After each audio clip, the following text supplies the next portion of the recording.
and don't quote me on this on radio, but I know we have at least 25, possibly 30 kilometres of trail built. Wow. And over the next 2 years of the development phase, the plan is to build the further 20 possible kilometres to make 50. And so some of those trails will be built this season. Obviously, our friend COVID-19 wasn't good timing for that type of thing, so we've had a bit of a setback there, but we'll get back into it in the spring.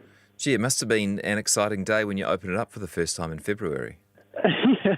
Yeah, words can't describe what that was like, Jesse, to be honest. The community support and support of bikers from all around New Zealand has really been an amazing thing to watch. Children, families, people from my parents that are early to late 70s through to the gun downhillers and the people that can do the flips and the jumps. They're all having fun on our land, which is a nice thing to be part of. Did you have any idea how many were going to show up?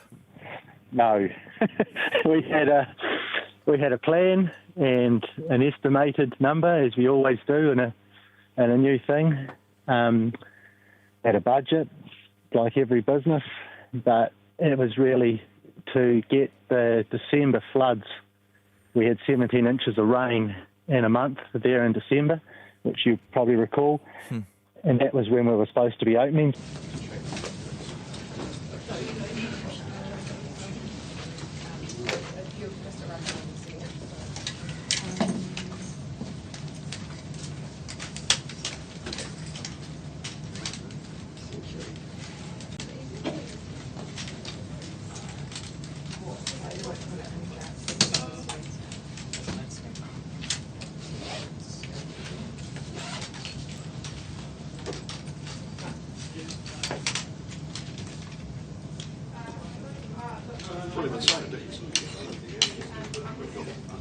Yeah.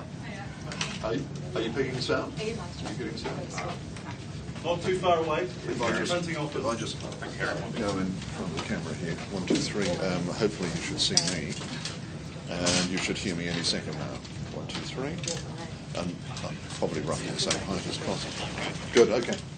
It's not too hot. Okay. Good one. Thanks. Bye.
We actually did say shoot out. It's got 1 o'clock, but no, we'll do it. Hey, Bo. How you going? You survived Corona? Hey, wish you did.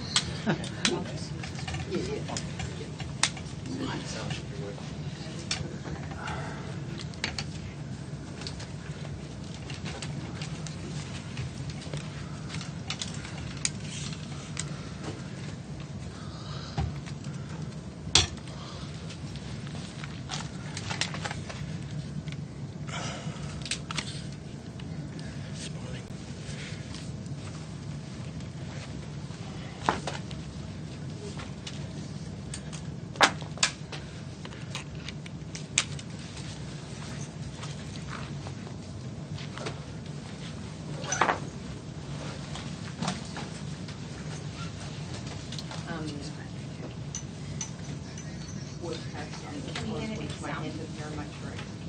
Okay. You can pass down.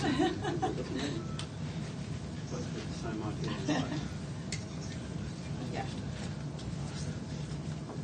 Thanks, guys. Shouldn't be too far away.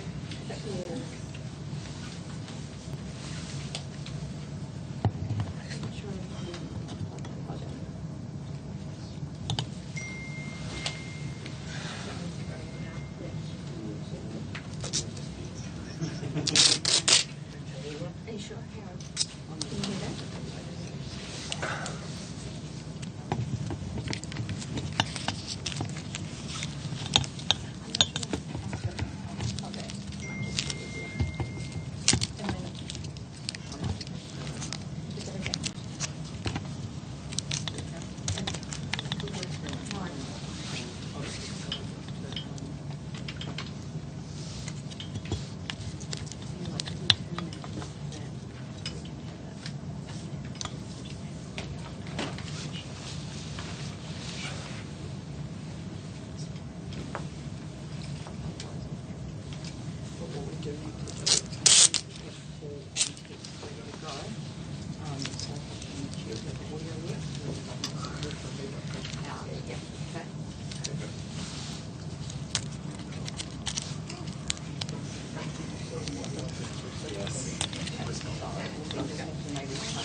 Good afternoon. It is with a heavy heart that I confirm that one of our colleagues injured in the incident in Massey today has died. This is devastating news and absolutely the worst thing for us to have to deal with. We have lost a colleague and friend in our police whānau. Our thoughts are with the officer's family and loved ones, and the other officer and member of the public who were injured and their loved ones. From the information we have, this was a routine traffic stop and the type of work that our officers undertake every day to keep the public safe. At this stage, there is nothing to indicate that this job was going to be anything out of the ordinary. At around 10:30 a.m, the police unit concerned performed a routine traffic stop on Raynella Drive in Massey. The attending officers were shot and a member of the public was struck by the vehicle. The second officer and the member of the public are at hospital where they are being treated for their injuries. The member of the public has minor injuries and the officer has serious injuries. The offender fled the scene and inquiries are ongoing to locate them.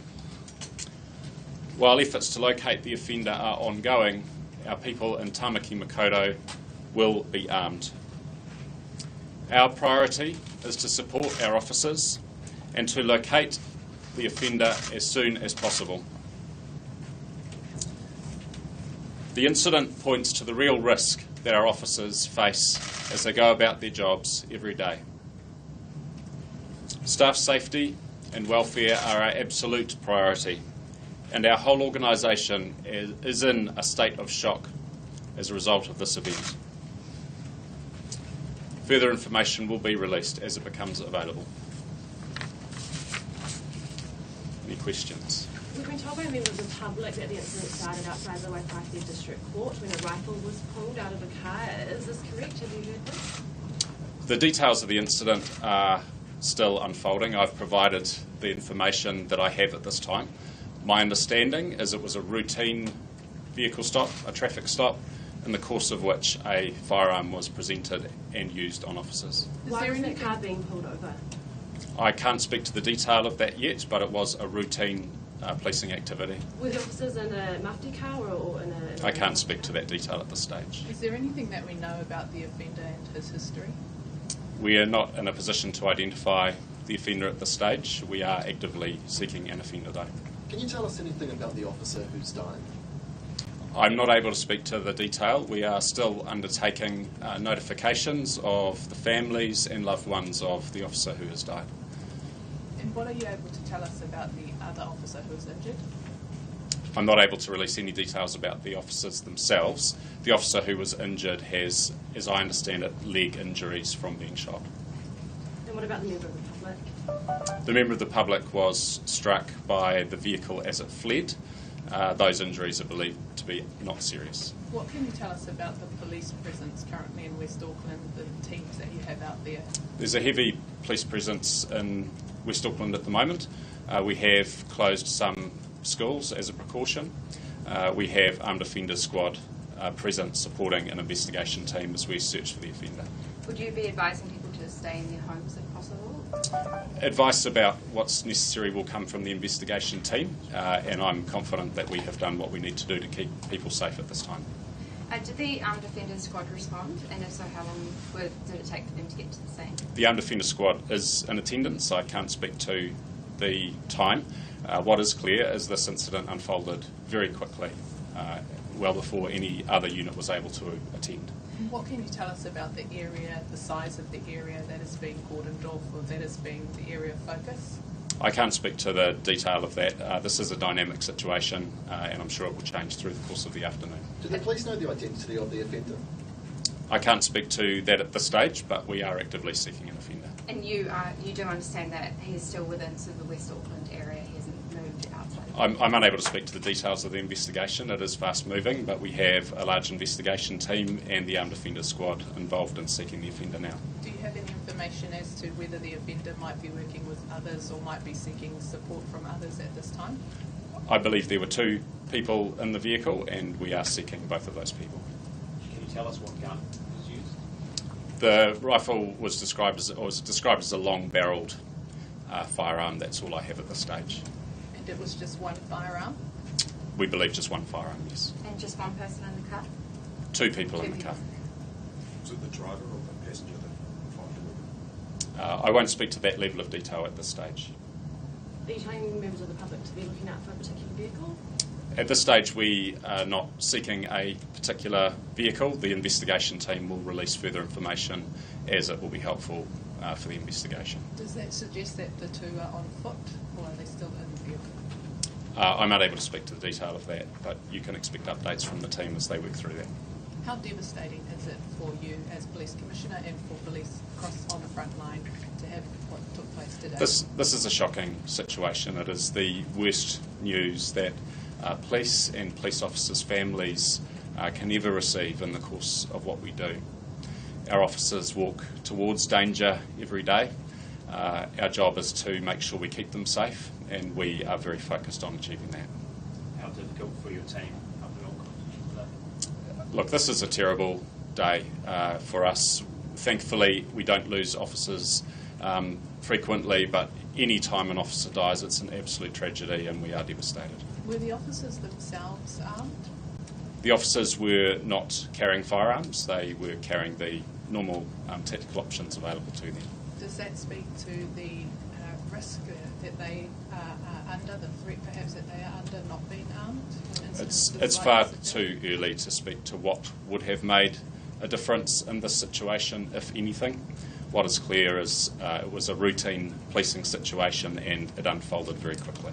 On that, are you willing to revisit your stance on ART trials based on the situation?